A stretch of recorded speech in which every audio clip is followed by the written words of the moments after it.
terjadi antrian pengisian solar di Syederalun terjadi kelangkaan bahan bakar minyak atau BBM solar subsidi di sejumlah daerah.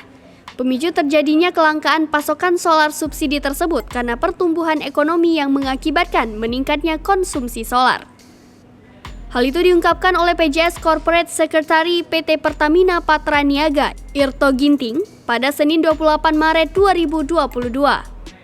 Dikutip dari tribunnews.com, kelangkaan solar ini terjadi di sejumlah daerah seperti di Sumatera, Gresik, dan Sukabumi.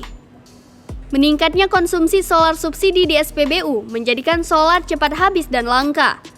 Pihak Pertamina akan terus memastikan stok solar subsidi dan menjamin terjaganya proses distribusi di lapangan dengan maksimal.